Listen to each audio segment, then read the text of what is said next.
Hola amigos, bienvenidos a una nueva noche de insomnio, de misterios insondables y de historias increíbles. Miren, las extensas playas atlánticas guardan secretos y leyendas y es imposible no quedar fascinado por ellas. La combinación de cambiantes médanos, el rumor del viento, el salitre que gobierna todo y el misterio del mar son el marco de este atrapante relato. Algo así me ocurrió hace un par de inviernos cuando visité en el mínimo pueblo de Mar del Sur, que está a unos 15 kilómetros al sur de Miramar, el legendario Boulevard Atlántico Hotel, todavía en pie, pero arruinado. Un mastodonte sobreviviente de diluvios, tempestades, lejanas epopeyas y extrañas muertes. Para algunos es el hotel más antiguo de la Argentina.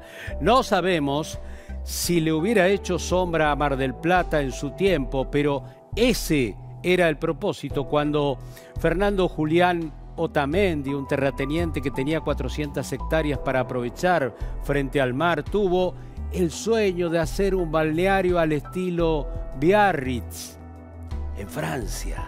Él subdividió el terreno en lotes, diseñó planos e inició la construcción del opulento Boulevard Atlántico Hotel. Pero, las crisis económicas recurrentes en Argentina rompen todos los sueños. Claro, él confiaba en la extensión del ferrocarril que ya había llegado hasta Mar del Plata. Pero la crisis económica que puso en jaque al gobierno de Juárez Celman en 1890 llegó antes que el ferrocarril y el hotel paró su construcción cuando el tren desistió de llegar hasta Mar del Sur y el hotel y todo se fue cubriendo de arena. Algunos dijeron en Mar del Sur que el hotel está maldito, que nació con mala estrella, que nada de lo que pudo haber sido se concretó, que llamado a ser la estrella de la costa, más importante aún que los espectaculares hoteles de la Belle Époque de Mar del Plata, ni siquiera llegó a tener la inauguración soñada cuando de algún modo ya empezaba a respirarse el tobogán de la decadencia en el hotel. Esta es su historia y sobre todo la de su último pasajero, de nombre Eduardo Gamba, que ya es parte de lo que queda de aquel sueño que con el tiempo se transformó en pesadilla.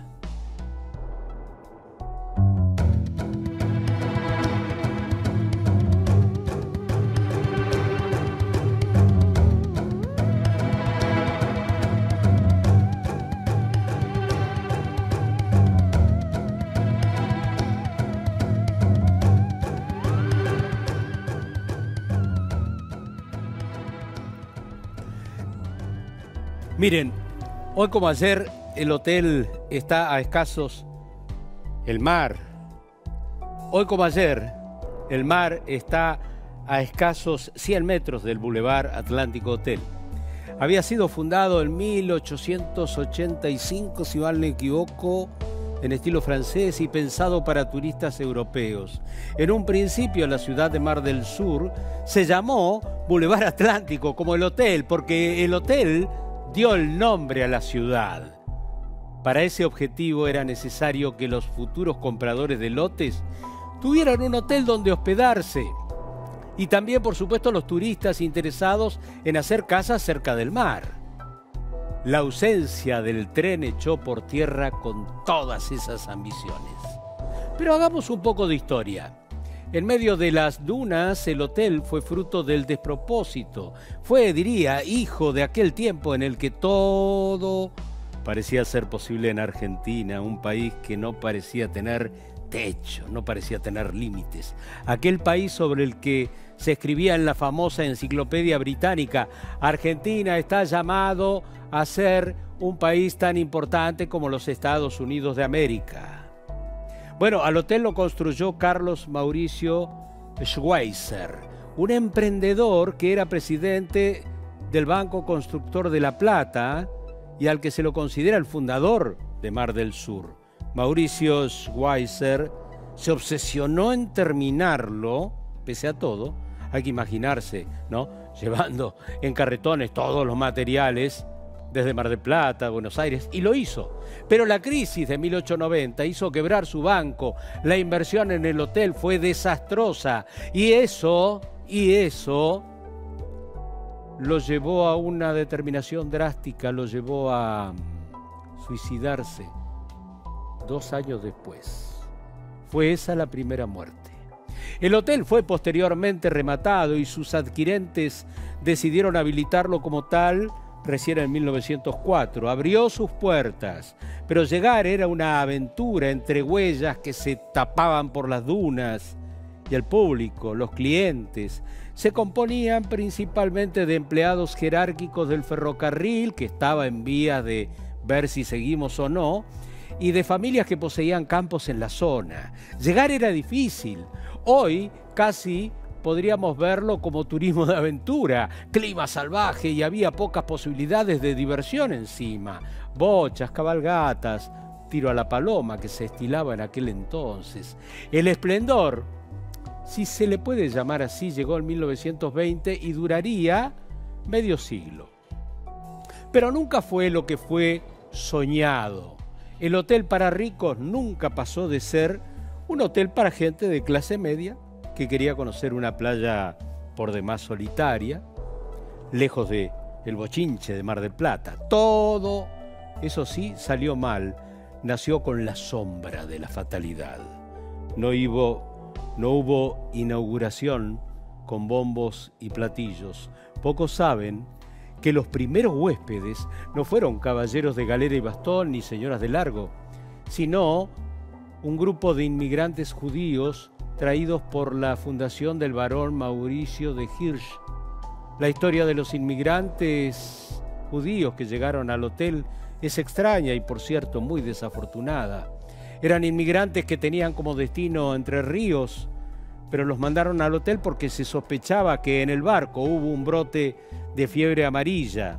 Otras versiones dicen que un vendaval los sorprendió en la entrada del Río de la Plata y debieron desembarcar en Mar del Sur. Llegaron el 15 de agosto de 1891. Como las tierras que les habían prometido en Entre Ríos no estaban listas, la solución transitoria fue enviarlos al hotel. Eran un centenar de pampistas, porque habían llegado en el vapor francés Pampa. Judíos rusos que luego de cruzar todo el Atlántico fueron los primeros pasajeros accidentales del hotel.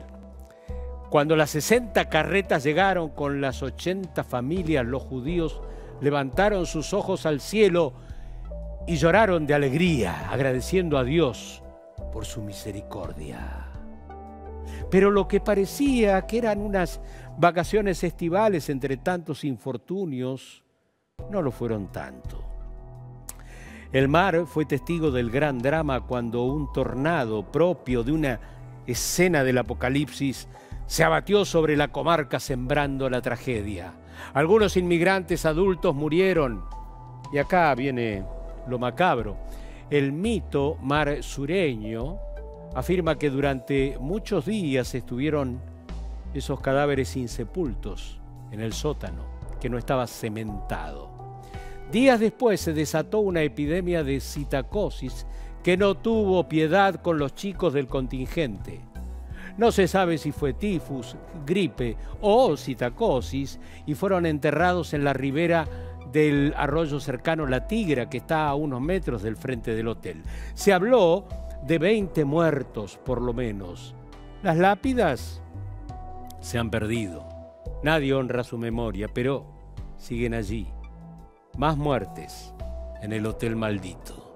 Con los años, algunos exploradores juveniles ocasionales descubrieron huesos humanos y la mayoría huesos pequeños de chicos. El hotel debutó con 80 familias que venían hambreadas y perseguidas en Europa. Uno de los salones funcionó como sinagoga y hasta, dicen, hubo casamientos. Bueno, la vida sigue. Estas historias me las fue contando su dueño, o al menos así se presentaba a él, Eduardo Gamba, el último pasajero de ese hotel fantasmal. Cuando lo vi, vivía solo en las 100 habitaciones que tenía el edificio. Gamba es un gran relator de historias y leyendas. Es el hotel que habla por su boca.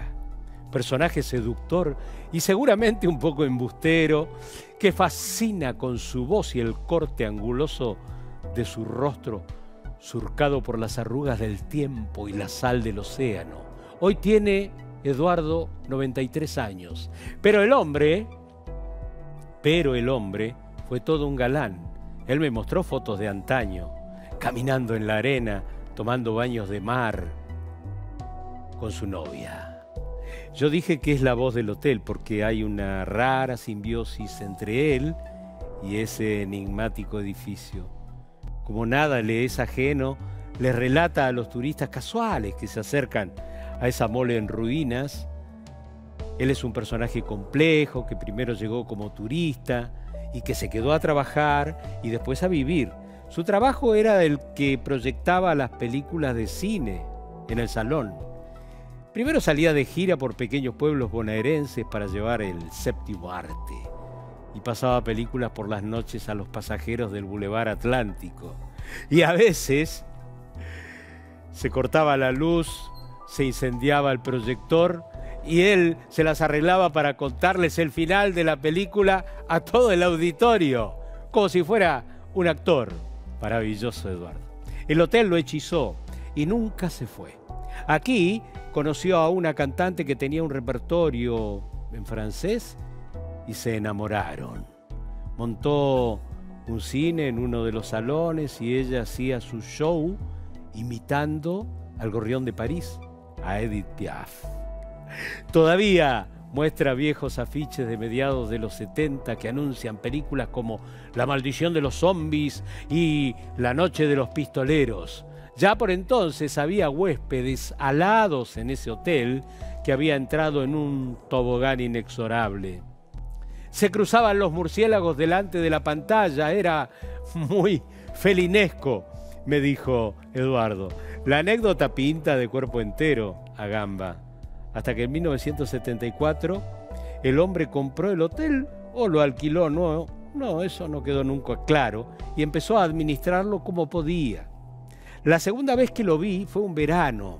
Recuerdo que estaba acompañado por Sipo, su perro Rengo, y cobraba unos pesos por un tour para enseñar los salones y los recovecos de ese hotel maldito. Gamba hoy es dueño de toda la manzana donde se levanta el Boulevard Atlántico Hotel. Eso me dijo, por lo menos. Y regentea unas cabañas mínimas en ese predio, a los turistas. Pero del hotel soñado por el fundador no queda nada. El hierro de las rejas está corroído, las paredes descascaradas, el techo se desmoronó por las tempestades. Uno entra a los viejos salones y se escapan volando bandadas de palomas. Y se respira un olor fétido en pasillos y cuartos. Perdió el esplendor de otros años, pero mientras funcionó tuvo una clientela fiel, la de todos los veranos. Las palmeras del frente en el bulevar y las del patio interno tienen ya más de 120 años y ya sobrepasan los techos. Hubo en algún tiempo, del cual ya no tengo memoria, una tarotista que vivía allí, una horoscopera, que era muy solicitada por las jóvenes para averiguar el destino de sus romances playeros estivales. Albertina vivía en el hotel entre pronósticos y valses que escuchaba al atardecer en un viejo piano de cola que tocaba un negro de Senegal que había recalado allí después de bajarse de un barco pesquero al Mar del Plata. Ella también murió un día y ya no hubo más horóscopos para nadie. Es que, no sé si lo sabés, pero hay gente que pasa su vida viviendo en hoteles. ¿Sabían eso? Eduardo Gamba también, él es uno de ellos. Llegó un verano de 1948 como proyectorista, se dice, de cine. Y ya no se fue nunca más. ¿Por qué? El amor. Hubo una mujer, María Elizabeth, una joven muy atractiva, de padres franceses, que cantaba imitando a Edith Piaf y actuaba bajo el nombre artístico de Mabel Dupont. A ambos se los ve en el mar, jóvenes, vitales, bellos. Todo el mundo por delante, toda la vida de felicidad. El proyectorista de cine la enamoró. Y así las cosas, con Mabel Dupont se casó, según me contó este hombre Gamba, y vivían siempre en verano. En marzo se iban a Europa y regresaban en diciembre a Mar del Sur. Los buenos viejos tiempos, ¿no? Pensá lo que quieras, pero ese hotel es como que esperaba su tiempo para cobrarse otra víctima. Y así fue, porque te preguntarás, ¿qué fue de ella? Él no lo dice, pero Mabel Dupont tuvo un final trágico, se ahorcó en la habitación número 32 de ese hotel. Una tras otra, el hotel está repleto de desgracias. Igual, los veraneantes más audaces, favorecidos por las leyes de Perón en los años 40, 45, 46, seguían llegando. En 1946, por ejemplo, Mar del Sur todavía era un páramo absoluto, pero el hotel se destacaba en la inmensidad. No era demasiado lujoso, porque ya había abandonado los sueños del principio, de los primeros tiempos, pero sí estaba bien puesto, con un restaurante bien servido, con buenos platos. Además, sus pisos estaban cubiertos de grandes alfombras coloradas y las mucamas vestían de impecable uniforme negro con delantales blancos de broderí. Dos grandes comedores tenía, albergaban a más de 250 comensales que cenaban a la luz de las tulipas de vidrio redondeado y enormes ventanales que daban a la única y principal avenida del pueblo. Me estoy poniendo como nostálgico. En 1974, Gamba alquiló el edificio y de algún modo lo mantuvo funcionando como tal hasta 1993, año en el que fue usurpado, y ahí comienza una nueva historia. Es un hotel plagado de desventuras, pero más que nada, vamos, él buscaba en el sótano con un trépano el supuesto tesoro nazi.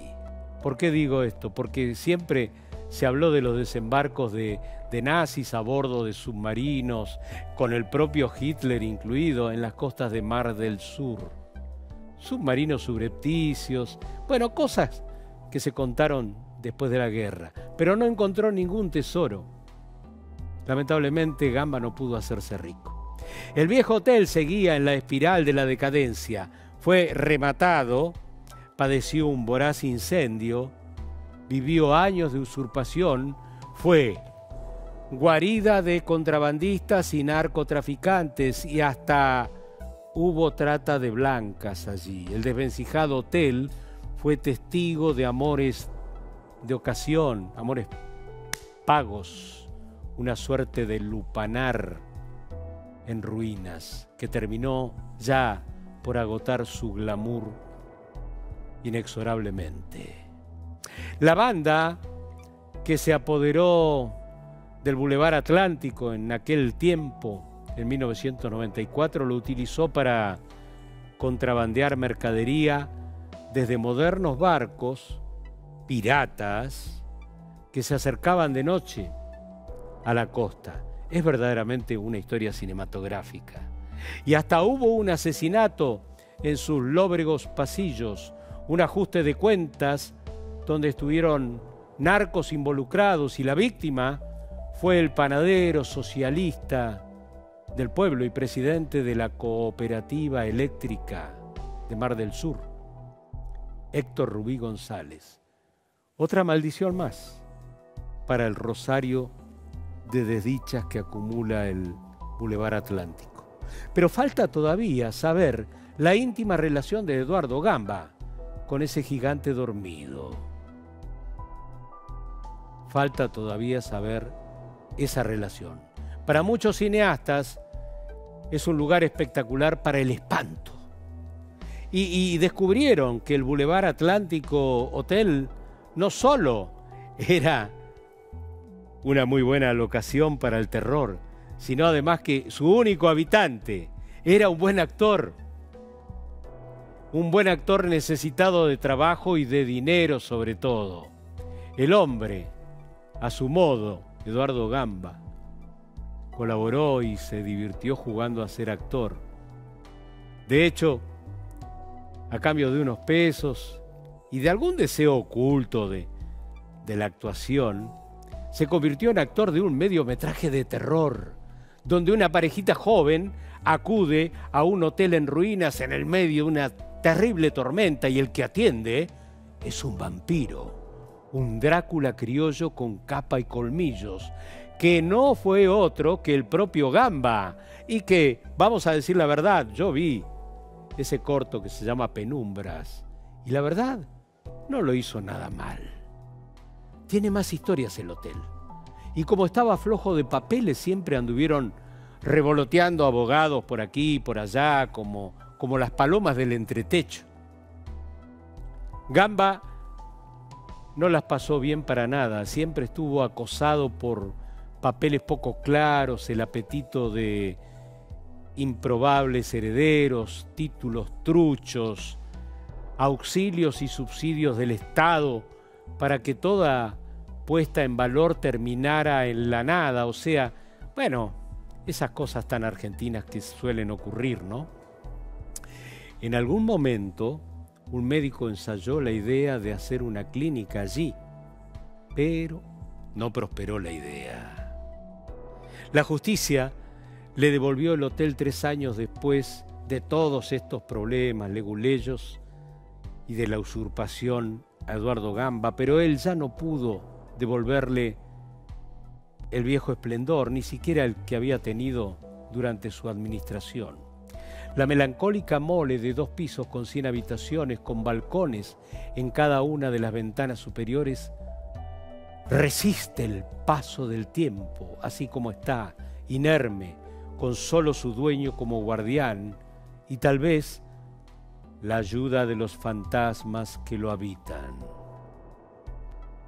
Ahora tiene Eduardo Gamba 93 años y sigue viviendo en ese pintoresco pueblo costero de 500 habitantes y soñando con que tal vez, alguna vez el hotel recupere el esplendor. Él tiene el don de contar, pero uno no sabe si relata verdades, semiverdades o directamente mentiras. Eduardo es un locuaz narrador. Pero él es el alma de esa mole, él es su magia. Como un aristócrata en ruinas, él cuenta el hotel, lo habita, lo vive, lo sueña. Es el guardián de la nostalgia. El hotel es el monumento al olvido, tiene casi 130 años. Apenas se adivina en la fachada el estilo neoclásico, milagrosamente todavía en pie. Es un lindo hotel, pero nació con mala estrella. Esa es la verdad.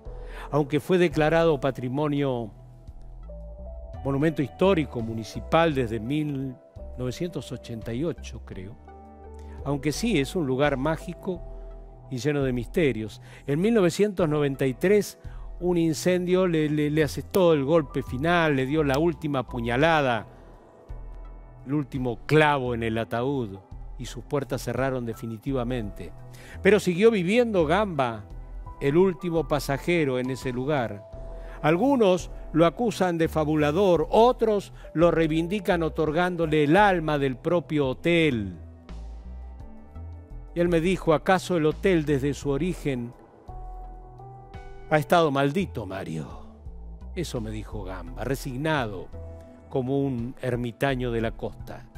Y yo le dije, mire, usted es su único habitante, eso nos habla de la mala estrella que lo acompañó al hotel desde siempre y que lo marcó a usted y su vida. Tal vez en otro lado, Eduardo, usted pudo haber sido un hombre feliz. No creas, Mario, para mí es lo más importante de mi vida el hotel. Para mí es lo más importante de mi vida, me contestó. Yo me entiendo con el hotel. Parece muerto, pero yo lo siento vivo. Siento que me habla. Somos uno, él y yo. Sin embargo, le dije, mirando el desastre de los alrededores, los escombros, el vuelo de las palomas, el hotel no parece tener vida, salvo usted, Eduardo. Y él me dijo, ahora mismo, Mario, te está hablando el hotel, no yo. Y así concluyó, enigmático, el último habitante del Boulevard Marítimo Hotel.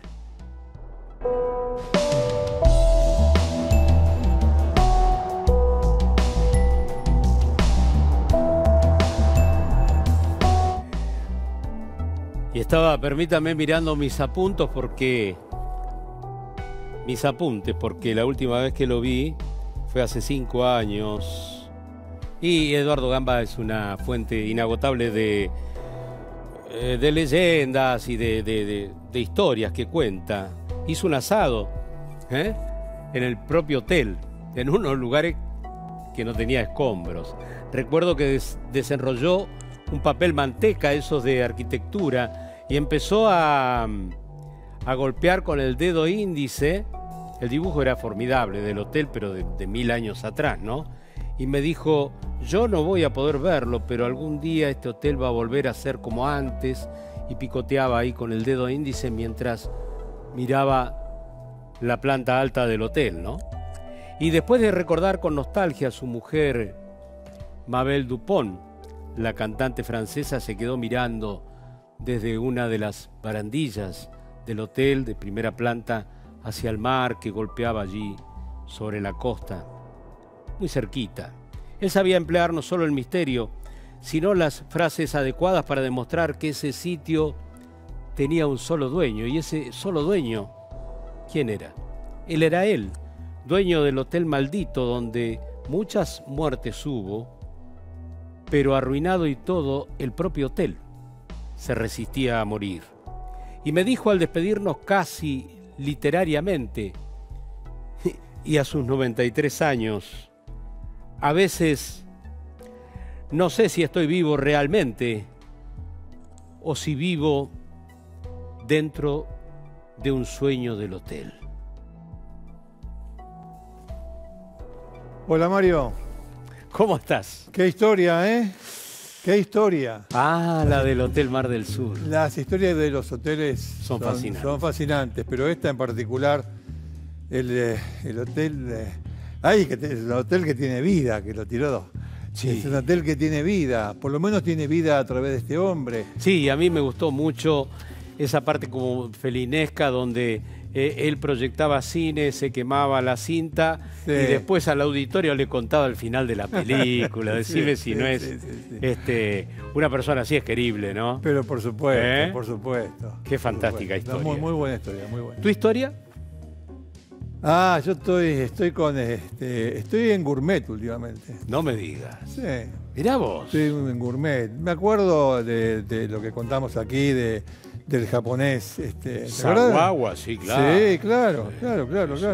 El hombre caníbal. El hombre caníbal. Sí. Bueno, la historia de hoy es comiendo turcos. Ah, el diablo. Ya el título me... Sí. ¿Te lo vendí? Sí, me lo vendiste. Listo. Completamente. Listo. Maestro. Gracias.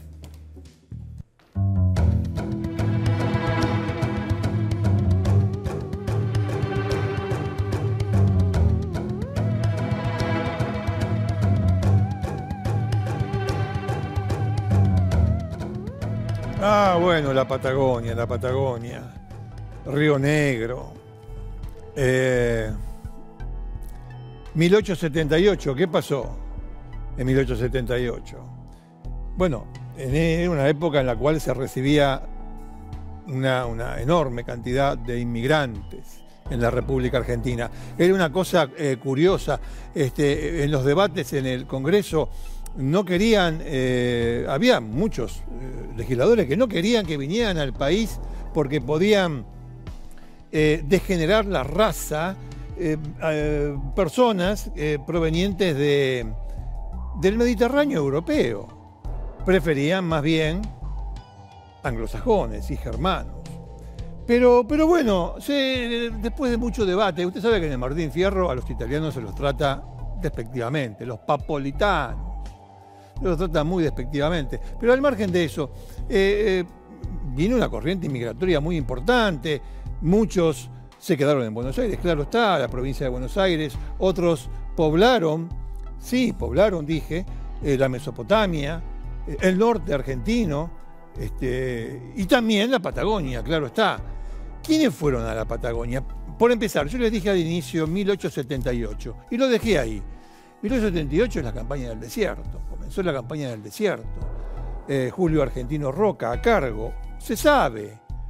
El tema era quitar a los indios, sacar a los indios de esos territorios, de la meseta patagónica. Había que sacarlos de allí para, obviamente, favorecer la civilización que traían los inmigrantes que se atrevían a un clima y a una geografía difícil, muy difícil.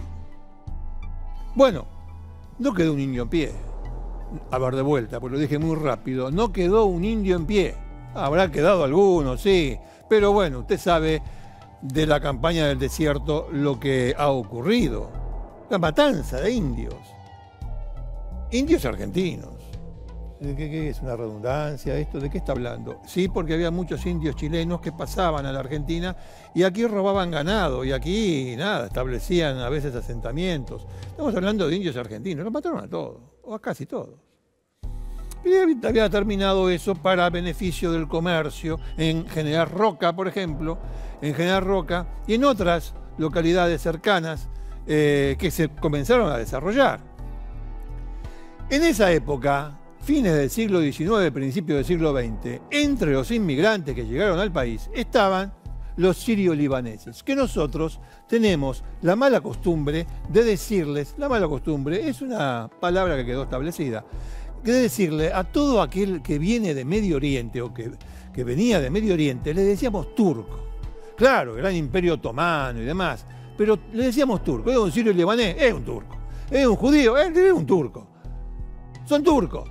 Bueno, no eran turcos, eran sirio-libaneses. Una gran comunidad árabe que vino aquí a la Argentina y que se atrevió a esa geografía tan difícil de la Patagonia, de Río Negro, de Chubut.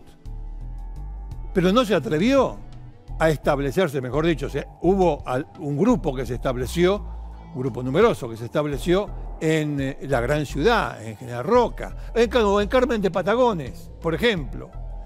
Pero había muchos otros que se convirtieron en lo que se llama turco mercachifle. ¿Usted escuchó hablar de los turcos mercachifle? Claro, los pibes tienen que aprender historia y tienen que preguntarle a los papás. ¿Turco mercachifle? Está diciendo este señor canoso que está en la televisión. Sí, turco mercachifle. Los turcos mercachifles eran justamente los sirios libaneses que no tenían un asentamiento, un dinero para pagar un local, para pagar la mercadería, sea en consignación o como fuese. No tenían esa plata. Entonces, ¿qué hacían? Ayudados por sus compatriotas, por otros sirios libaneses que sí se establecieron en las grandes ciudades, que no eran muchas, por otra parte. Estoy nombrando General Roca, Carmen de Patagones y alguna otra. Bueno, se establecieron allí y, claro, como no tenían dinero, agarraron un carromato, una carreta. Y allí, justamente, sus compadres les daban, sus connacionales, por decirlo de alguna manera, su propia raza, a pesar de que la palabra raza ha sido desterrada del vocabulario en las últimas épocas. Pero bueno, en esa época se hablaba así, es mi propia raza. Le daban en consignación la mercadería. ¿Y qué hacían los turcos mercachifles? Se cruzaban el desierto, tardaban meses en llegar a un asentamiento, a otro pueblito del sur de Río Negro, del centro de Río Negro, en un clima que era atroz, feroz, cruel. Y los tipos iban a vender esa mercancía que luego, en el regreso, rendían y se dividían las ganancias con el comerciante que le había dado aquello para lo cual tenían que vender. Bueno, los turcos mercachifles. Del año 1900 aproximadamente hasta el año 1908 no estaba más. ¿A dónde están? Salían con su carromato, que el carromato había que cuidarlo como si fuese un bebé recién nacido. Claro, imagínense algún desperfecto en el medio de la nada. E iban solos, a lo sumo acompañado por otro. Como, por ejemplo, José Elías salió en los primeros meses, abril del año 1908, de Roca, con su carromato cargado, junto con un pibe de apellido Essen. Kesen Essen era en realidad su nombre. Bueno, salieron los dos por darle el detonante de esta historia. Salieron los muchachos y se fueron en abril de 1908. Tenían que volver para noviembre. Imagínense ustedes lo que era esa trayectoria, ¿no? Salían en abril, volvían en noviembre. En noviembre lo esperaban, en noviembre no aparecieron. Pero no solamente no aparecieron ellos, los que debieron haber llegado antes, durante 1908, no llegaron. Los que debieron haber llegado en 1907, no llegaron. Y así hacia atrás. En una palabra, ¿dónde están los turcos? No había más turcos. Pero, ¿cómo se desencadena una investigación sobre una situación que era prácticamente inasible? ¿Cómo empezamos esto? ¿Cómo empezamos a ver dónde están los turcos? Y además, ¿a quién le interesa?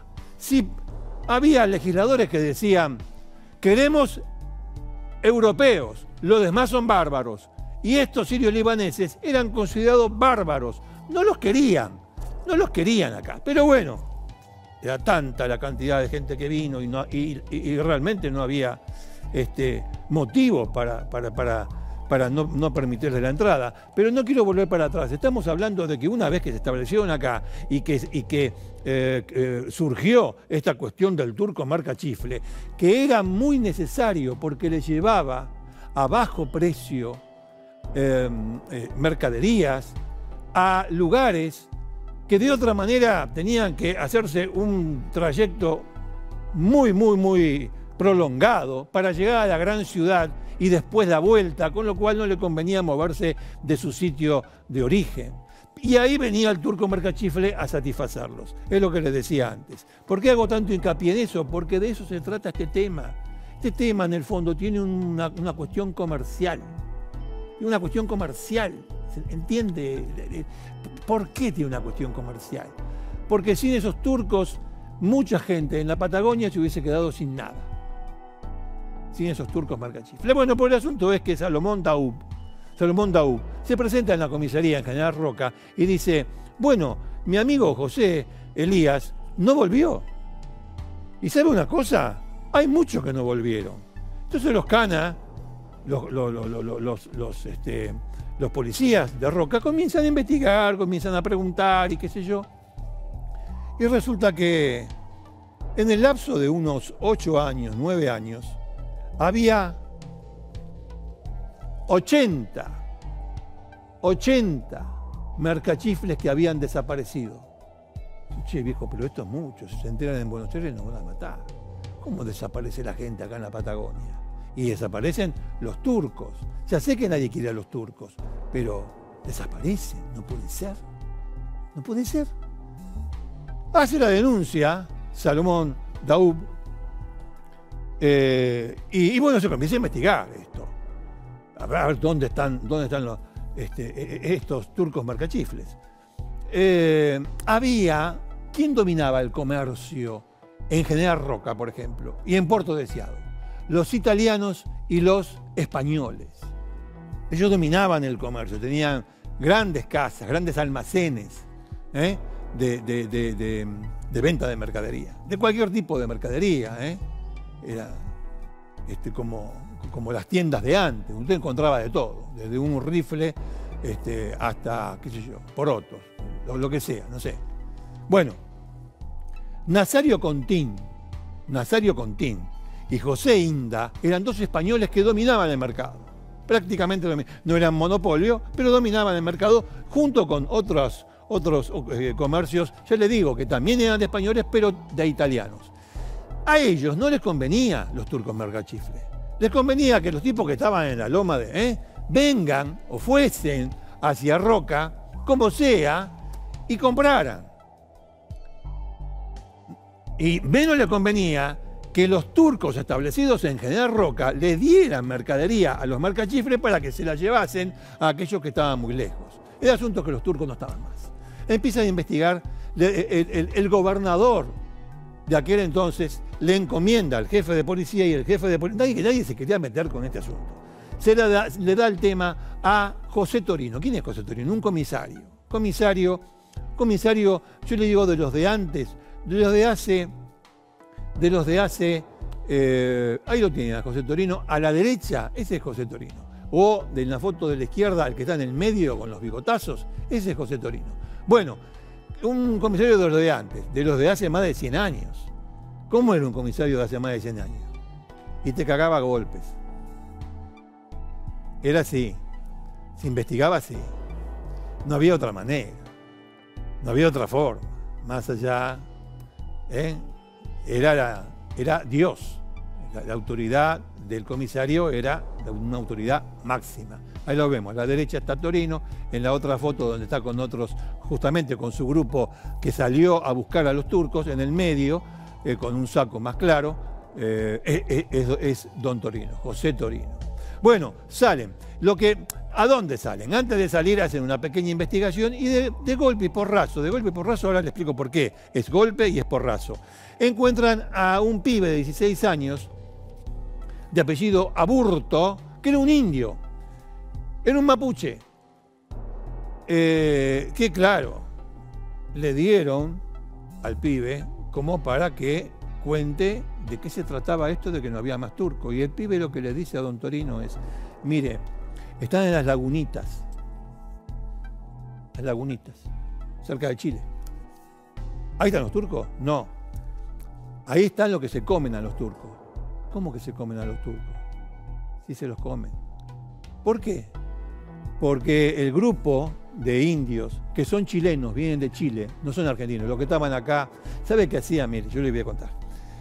Los que estaban acá, los que sobrevivieron en la campaña del desierto, tenían qué sé yo, vivían de los frutos de la tierra y se los vendían a los turcos mercachifles también. Los turcos mercachifles tenían a sus proveedores que eran también sirios libaneses, pero además le compraban a los indios argentinos, les compraban lo que podían cosechar y los llevaban, ya le digo, tan lejos. O sea que tenían dos fuentes de aprovisionamiento los turcos mercachifles, los propios indios argentinos y también sus compatriotas. Pero bueno, Aburto, José Aburto, dice, no, sí, también estaba metido mi papá, son como 80. ¿80 qué? 80 indios venidos de Chile. ¿Y qué hacen acá? Y están comandados por Macagua. ¿Quién es Macagua? Sabía, José Torino, el comisario, sabía perfectamente quién era Macagua. Macagua era Antonia Hueche o Huenche, una bruja una bruja indígena que en el año 1897 se hizo pasar por hombre, dijo que se llamaba Antonio Güeche y militó en el ejército argentino, ahí en la frontera, hasta que se cansó y se fue. Hasta que se cansó, no casó, hasta que se cansó y se fue. Y volvió a comandar a este grupo de indios venidos de Chile, que acá venían a robar ganado, lanar, y a matar turcos, y a llevarse su mercadería, pero con esta estrategia. La estrategia es, los encontraban en el medio de la nada, y les decían, vos sos turco, qué sé yo. Bueno, en fin, en un español que ni entendían los indios, ni entendían los turcos, en un español intermedio, que no lo podemos definir, se podían comunicar. Vengan a comer un asado, que hacemos un asado y qué sé yo. Los engañaban a los turcos que entraban con carroza y todo, con carreta y todo, entraban y en el momento que estaban comiendo, ahí de atrás, generalmente por la espalda, les clavaban un cuchillo, les cortaban la cabeza y después la cena eran ellos, eran los turcos, se los comían. Claro que Güeche, Antonia Güeche, Macagua, le decía, atenti, necesito el corazón, no me coman el corazón. Ni hervido ni asado, ni el hígado ni los riñones, me los traen para acá. Se los llevaban a ella y ella con esas partes hacía gualichos. Hacía gualichos para lo que fuese. Era intocable. Antonia Güeche, o Güenche, Macagua, intocable. Todos tenían un gran respeto a ella. Y Torino la conocía, Torino era un atorrante, Torino la conocía, sabía que, de hecho se cuenta, porque acá hay mucho de leyenda, ustedes imagínense que estamos hablando de la Patagonia a principios del siglo XX. Es decir, esto es lo que le estoy diciendo yo, es lo que está comprobado en un expediente judicial, porque salieron a buscar indios y los encontraron. Ahora le digo cómo y dónde estaban. Bueno, salieron, está registrado. Pero hay mucho de leyenda. Se decía que Antonia Güeche y José Torino, junto con Elena Granhill, que era una inglesa bandolera, se vino de Yorkshire, en Inglaterra, se vino acá a la Patagonia y se hizo bandolera y asesina. Bueno, había gente como ella y este comisario Torino y la bruja Macagua, que se apropiaban de los territorios, y después del paso de la campaña del desierto no quedó nada. No quedó un indio en pie, como lo decía antes. Entonces, ¿el terreno de quién es? El terreno es mío. ¿Por qué? Porque lo estoy ocupando yo. Después arreglamos los papeles, eso no es lo de menos. Los papeles siempre fue lo de menos.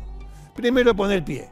Bueno, entonces, que Torino no conociera a Macagua, yo creo que la conocía, yo creo. Hay muchos que creen que la conocía a Macagua y que sabía lo que hacía.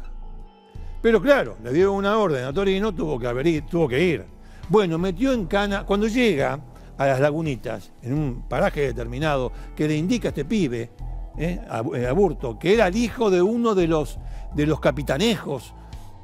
Capitanejos se le decía a los que comandaba un grupo de indios. Un indio que comandaba un grupo de indios. Estaba lleno estaba ahí, qué sé yo, había más de 100. Y había varios capitanejos. Bueno, este pibe que le indica el lugar a Torino, era el hijo de uno de estos capitanejos. Bueno, en definitiva, cuando llegan a la madrugada, se fue con 15 hombres, Torino. ¿Usted se imagina 15 hombres contra 80? Esto era una cosa que estaba más arreglada, como diciéndole, muchacho, no coman más turcos, porque viene la orden de arriba, y si no, yo la voy a ligar, por parte de Torino, ¿no? Bueno, llegan a la madrugada, mejor dicho, llegan al amanecer, y estaban algunos indios somnolientos que se acababan de despertar. Otros comenzaron el desayuno, encontraron a uno que estaba comiendo un brazo de un turco, y lo que también vieron es que había muchos amuletos. ¿Con qué hacían los amuletos?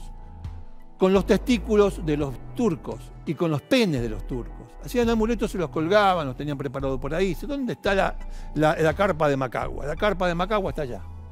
Enseguida indicaron la carpa de Macagua. Entra Torino y dice una gran mentira. Dice que Macagua estaba muy vieja, que tenía sífilis o algo, alguna enfermedad. En realidad no dijo sífilis, que tenía una enfermedad que no la quería tocar ni con un palo. No era tan así. No era tan así.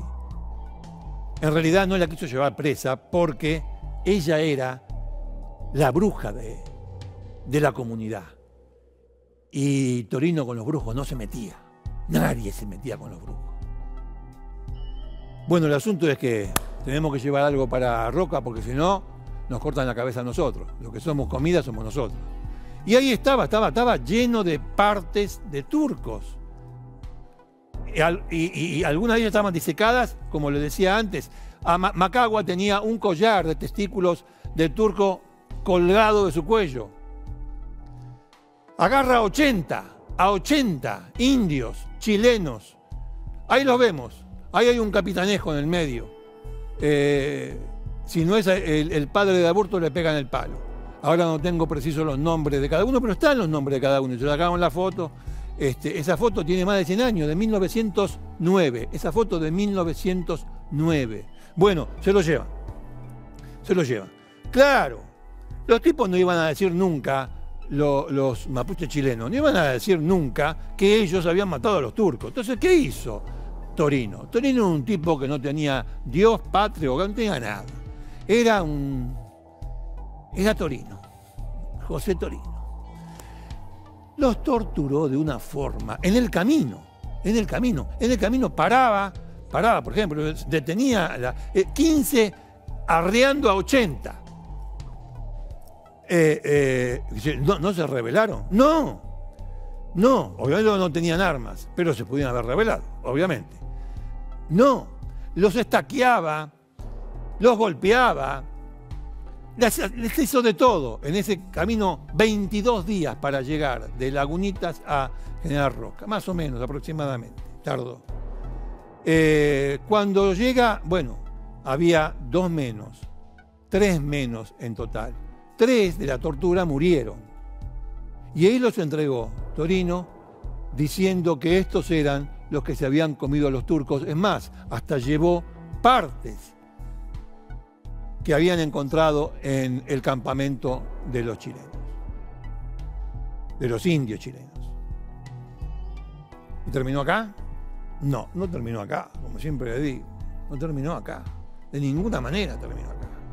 Porque las cosas después se dieron vuelta y apareció un personaje alto, rubio, chileno también, con un cargo que tuvo que ver mucho en la desaparición de los pobres mercachifles turcos.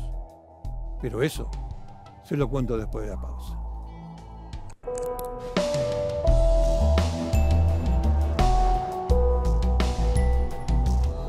Muchos deben pensar, bueno, pero este hombre tiene una fijación con el tema de los caníbales, contó lo del caníbal japonés la vez pasada, ese que en París, Issei Sagawa, ese que en París se comió a una chica en 4 días, una estudiante holandesa.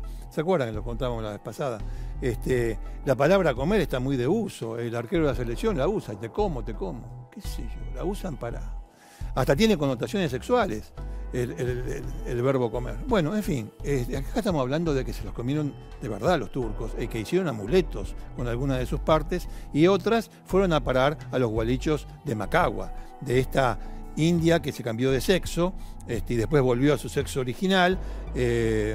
Bueno, en fin, hasta que apareció don José Torino, como le contaba antes, este comisario muy de aquel entonces, muy, bueno, no lo voy a decir, que investigaba a los golpes, no tenía, en fin, era así, él pegaba y después averiguaba cosas.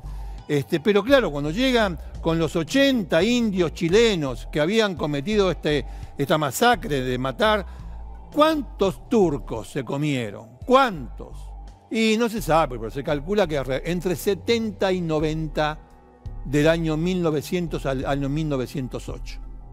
Entre 70 y 90.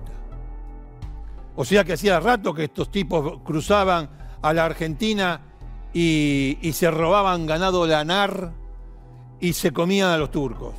Y les robaban la mercadería. Hacía rato que lo estaban haciendo. Mandados por un juez de Tolten, Chile. Pablo Verbranes. Ese era el tipo que mandaba a los capitanejos chilenos a la Argentina a robar ganado y a robarle a los turcos. Pablo Verbranes, alto, rubio, apuesto. ¿Le pasó algo? No le pasó nunca nada. Pero el que le pasó, dando vuelta a toda la historia, fue a José Torino. Este comisario tan particular. Cuando llegaron ahí, como estaban todos torturados, claro, los indios cantaron. Este nos molió a golpes y 3 estaban muertos de los golpes que le había pegado y de las torturas que le había a las cuales los había sometido. Bueno, ¿qué pasó? Y la orden de Roca fue terminante. Los indios chilenos, comedores de turco, afuera, Torino adentro. Torino entró preso. Claro, cuando lo van a revisar, tenía en su bolsillo, tenía testículo disecado de turco. Y le preguntaron, don Torino, pero escúcheme una cosa, usted está en la lona. A la lona es una expresión que se usa ahora, en aquel entonces vaya a saber lo que le dijeron. Usted está frito, tampoco, no sé, está mal. Va a la cárcel, entra a la cárcel. Y le encontramos 2 testículos disecados de turco. ¿Para qué lo quiere? Es que me voy a hacer una boleadora.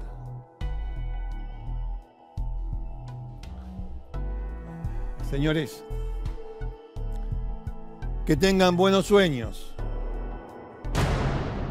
Si pueden.